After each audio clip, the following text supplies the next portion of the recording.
કઢાઈ પર મૂકીશું। હવે એના ઉપર થોડો રેડ ચીલી સોસ નાખીશું, થોડો ગ્રીન ચીલી સોસ એડ કરીશું। એને બરાબર મિક્સ કરીને લગાડી દઈશું ઉપર। હવે આના ઉપર મસાલો લગાડી દઈશું।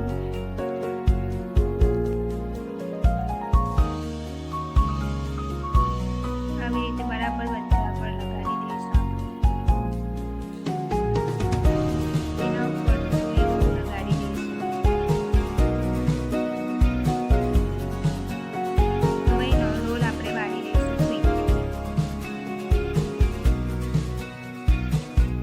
આવી રીતે આપણે કરીશું।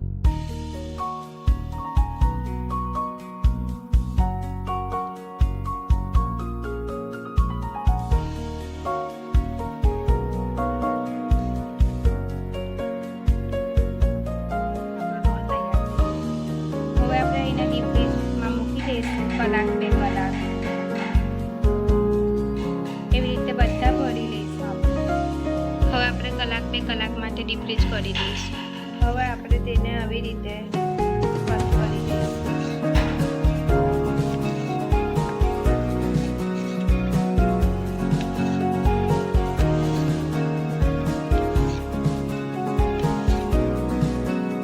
આવા પીસીસમાં આપણે કટ કરી લઈશું।